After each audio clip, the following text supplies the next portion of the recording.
তো এই স্বল্পতম সময়ের মধ্যে একটা হাইপ তৈরি করে যদি কিছু একটা করা যায়, সেটা শেষ চেষ্টা তিনি করেছেন বলে আমি মনে করি। এবং এরপরে যখন তিনি আসবেন না এবং তার কর্মীদের মধ্যে ফ্রাস্ট্রেশন ছড়িয়ে পড়বে, তিনিও জানেন এটা, এবং তার দল যে ভবিষ্যতে বাংলাদেশের মাটিতে আর রাজনীতি করার মতো পর্যায়ে কখনো যেতে পারবে না, এটা উনি জানেন। সুতরাং জেনে বুঝেই তিনি এটা করেছেন, এবং এটা ফ্রাস্ট্রেশন থেকে উদ্ভূত একটা উক্তি। সে মৃত্যুকে ভয় পায় বলেই বাংলাদেশ থেকে সে পালিয়ে গিয়েছিল, এবং তার অপরাধের ফিরিস্তি সে জানে। এই জায়গায় কেউ চাপ দিয়ে এই সাজা কার্যকর করতে বিরত রাখবে, এইরকম চাপ বাংলাদেশ মানতে প্রস্তুত নয়, এবং বাংলাদেশ সেটা মানবে বলেও আমি মনে করি না। অ্যাডভোকেট মোহাম্মদ তাজুল ইসলাম, আমাদের স্টুডিওতে আপনাকে স্বাগত। আপনাকে ধন্যবাদ। প্রথমেই জানাচ্ছিলাম যে আপনি তো বাংলাদেশের আইনের যে বৃহৎ পরিসর যদি আমরা চিন্তা করি, সেখানে আপনি একজন বড় তারকা, এবং বাংলাদেশের সবচেয়ে বড় দায়িত্ব পালন করে আপনি সর্বশেষ সময় চলে আসেন, অ্যাটর্নি জেনারেল হিসেবে ছিলেন।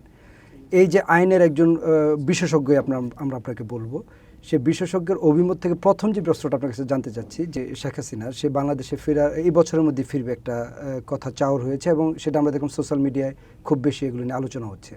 আপনি তো তার এই আইনজীবী হিসেবে, আইনজীবী বলতে তার প্রসিকিউটরের একটা অংশে আপনি কাজ করেছেন, তার মামলাগুলো আপনি দেখেছেন। আসলে এটা কতটা বাস্তবসম্মত, এবং সার্বিক পরিস্থিতি কি সেদিকে যাচ্ছে কিনা, প্রথমে এই বিষয়টা জানতে চাই। জি, আপনাকে ধন্যবাদ।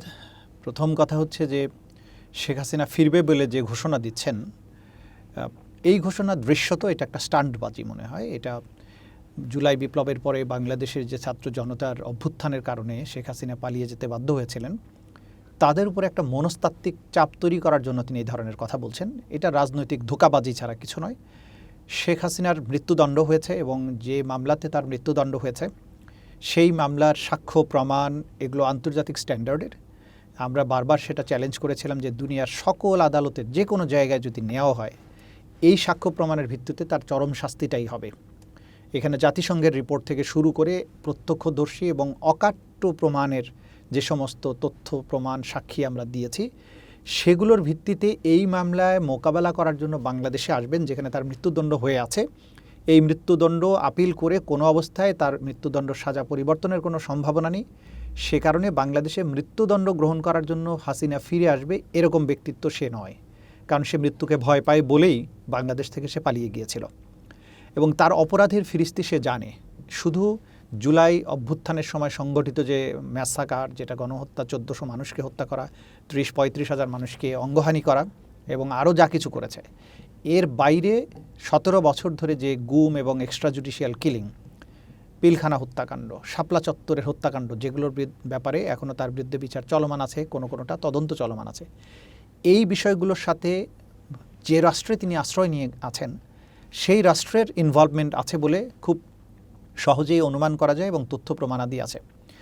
তাকে যদি বাংলাদেশে ফেরত দেয় ভারত, বা ফেরত তাকে আনা হয়, তাহলে এই মামলাগুলোর ব্যাপারে তাকে জিজ্ঞাসাবাদ করা হবে, এবং সেক্ষেত্রে তার যে সম্পৃক্ততা, তার যে আন্তর্জাতিক নেটওয়ার্ক, বাংলাদেশকে জঙ্গি রাষ্ট্রে পরিণত করা, বাংলাদেশের মুসলমানদেরকে নিশ্চিহ্ন করে একটা ভারতের করদরাজ্যে পরিণত করা, বাংলাদেশকে ভারতের সাবসার্ভিয়েন্ট একটা রাষ্ট্রে পরিণত করার তার যে সমস্ত পরিকল্পনা ছিল, এগুলো কিন্তু রিমান্ডের মুখোমুখি হয়ে তার তথ্য প্রকাশ করতে হবে।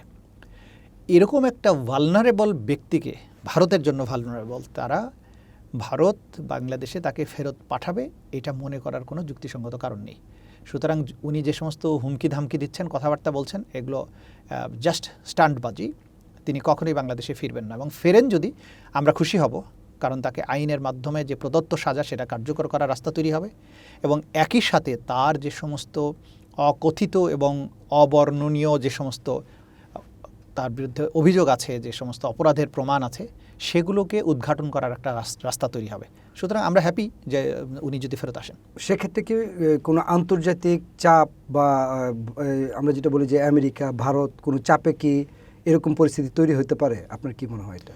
আমি মনে করি না কোনো আন্তর্জাতিক সম্প্রদায় নিয়ে কোনো চাপ তৈরি করবে, কারণ শেখ হাসিনার অপরাধ মানবতা বিরোধী অপরাধ, এবং এইটার একটা আদালত থেকে শুধু দোষী সাব্যস্ত হয়েছেন সেটাই নয়, এই আদালতের আগে জাতিসংঘের মতো একটা প্রতিষ্ঠান তার অপরাধের তদন্ত করেছে, এবং তারা একটা রিপোর্ট দিয়েছে। এই রিপোর্টের ব্যাপারে গোটা দুনিয়ার সকল মহল এই ব্যাপারে কোনো রকম প্রশ্ন তুলবেন না, কারণ এটা জাতিসংঘের আন্ডারে হয়েছে।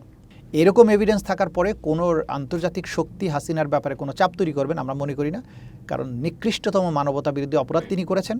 সুতরাং তার বিচার হোক এটাই গোটা দুনিয়া চেয়েছে, এক্সেপ্ট একটা রাষ্ট্র, সেই রাষ্ট্র গোটা দুনিয়ার সাথে যুদ্ধ করবে এটা মনে করার কোনো কারণ নেই। আর ভারতের চাপ দিলে তাতে কিছু যায় আসে না বাংলাদেশের সিদ্ধান্ত বাংলাদেশকে নিতে হবে।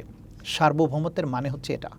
বাংলাদেশে যে নিকৃষ্টতম অপরাধ যিনি করেছেন, নিকৃষ্টতম যে অপরাধী, তার বিচার করা হয়েছে ভবিষ্যতে বাংলাদেশকে অপরাধমুক্ত রাখার জন্য। তাকে শাস্তি দেওয়া হয়েছে আদালতের মাধ্যমে, সে শাস্তি কার্যকর করতে হবে। এটা বাংলাদেশের সার্বভৌমত্বের প্রশ্ন। এই জায়গায় কেউ চাপ দিয়ে এই সাজা কার্যকর করতে বিরত রাখবে, এরকম চাপ বাংলাদেশ মানতে প্রস্তুত নয় এবং বাংলাদেশ সেটা মানবে বলেও আমি মনে করি না। একজন গণমাধ্যম কর্মী হিসেবে আমি যে জিনিসটা আপনার কাছে জানতে চাচ্ছি, যেহেতু আপনি একটা লম্বা প্রসিডিউরের সাথে জড়িত ছিলেন, এই যে তাহলে যে বললো যে এই বছরের মধ্যে আমি ফিরবো, যদি সে না ফিরে তাহলে তো এই যে তার কথাটা যে ইনভ্যালিড হয়ে গেল, সে তো বলতে পারতো যে আমি দ্রুত সময়ে ফিরবো। সেটা দ্রুত সময় না বলে একটা স্পেসিফিক টাইম দিল, যা আমরা জানি যার 5 মাস 25 দিনের মতো আছে। এর মধ্যে যদি সে না আসে তাহলে তো তার যে কথার যে ভ্যালিড সেটা তো অটোমেটিক্যালি আরও বেশি ইনভ্যালিড হয়ে যাবে। কেন এই ঝুঁকিটা নিল বলে মনে হচ্ছে?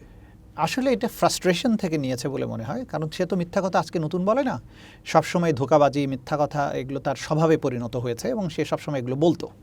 তো এখন সে যেহেতু মনে করছে তার রাজনীতি, তার দল উত্থানের আর ভবিষ্যতে কোনো সম্ভাবনা নেই, তো এই স্বল্পতম সময়ের মধ্যে একটা হাইপ তৈরি করে যদি কিছু একটা করা যায়, সেটা শেষ চেষ্টা তিনি করেছেন বলে আমি মনে করি। এবং এরপরে যখন তিনি আসবেন না এবং তার কর্মীদের মধ্যে ফ্রাস্ট্রেশন ছড়িয়ে পড়বে, তিনিও জানেন এটা, এবং তার দল যে ভবিষ্যতে বাংলাদেশের মাটিতে আর রাজনীতি করার মতো পর্যায়ে কখনো যেতে পারবে না, এটা উনি জানেন। সুতরাং জেনে বুঝেই তিনি এটা করেছেন এবং এটা ফ্রাস্ট্রেশন থেকে উদ্ভূত একটা উক্তি।